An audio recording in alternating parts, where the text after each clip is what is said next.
urabyumva rero ubona gute so ndebere mugambi bireba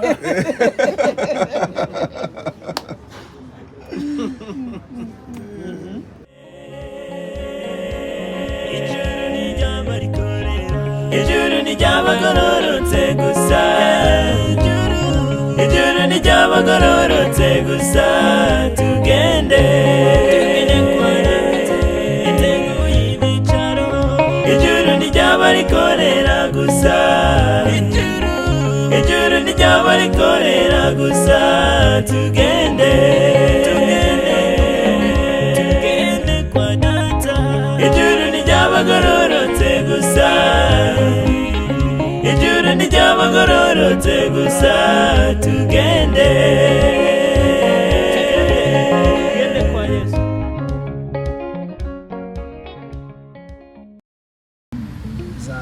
za etaje z'amagorofa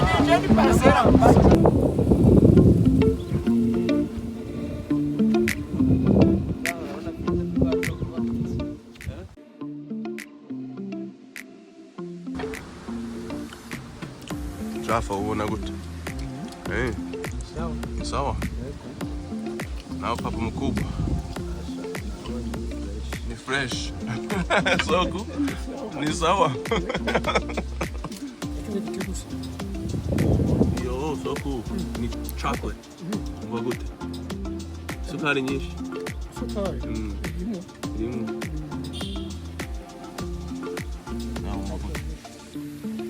harimo isukari mbwa kararyoshye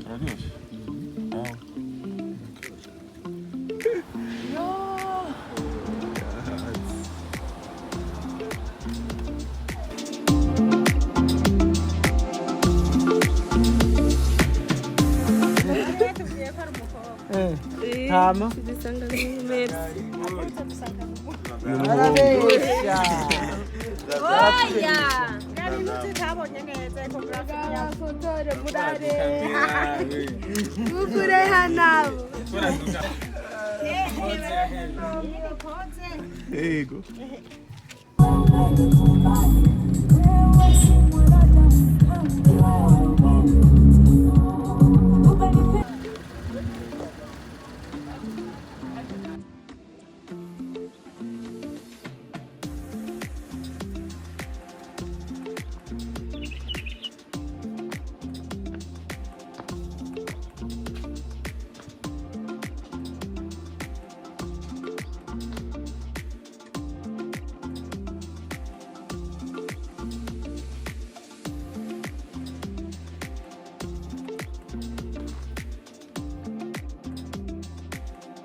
nawe ahetswe abyakwa na Odeta umwe twagenda i Dar es Salaam kurungika kubona umuzi kwa bukuru rero abyakwa na zero zero ni amaze kuranga umwana ngana gute umukobwa ngana gute ndashangaye kweli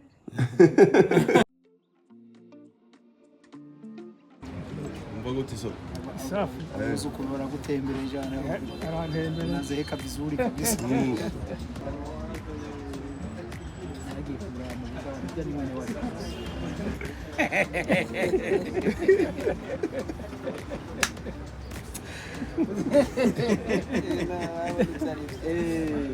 urabyumva rero ubona gute so ndebere mugambi bireba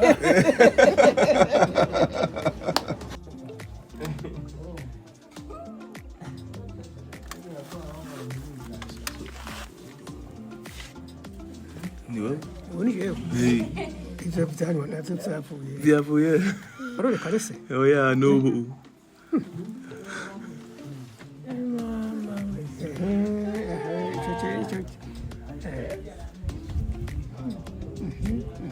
icyo nicyo kica kijyaho ni kiki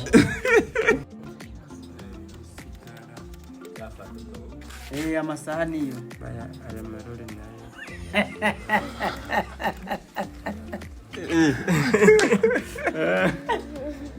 Twavuye amasaha naya saa 10:11.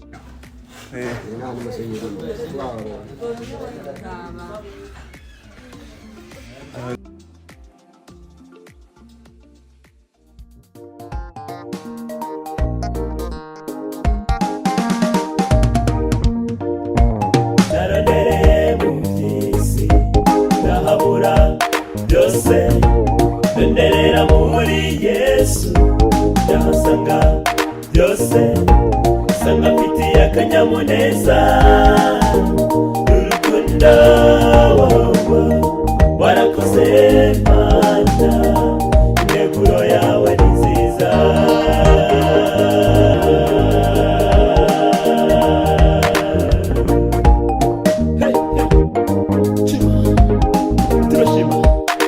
Turashimira Yesu yamfashije uwo ari we wese ni mu mwanya mwiza, reka tumushime.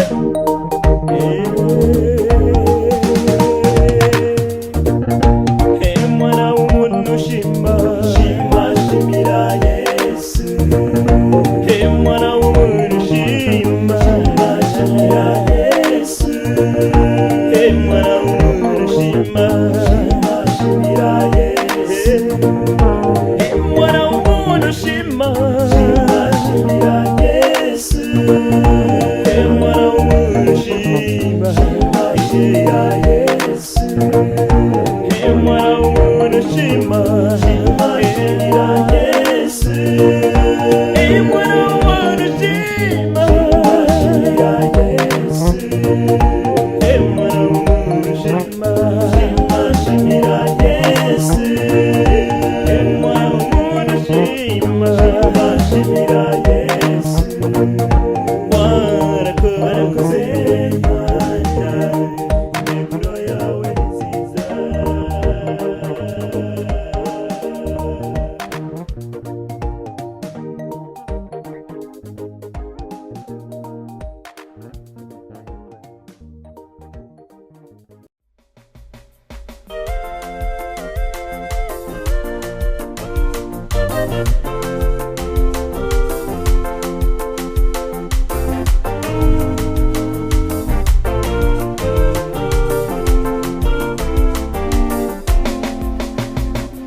Yesu yanshunguriye ku giti, anabohora umutima wanjye, ntangazwa cyane n'imbabazi ze, yazize ibyaha byanjye, yazize ibyaha byanjye, yazize ibyaha byanjye, ntangazwa cyane n'imbabazi ze. Yazize ibyaha byanjye, yazize ibyaha byanjye, yazize ibyaha byanjye, ntangazwa cyane n'imbabazi ze, yazize ibyaha byanjye.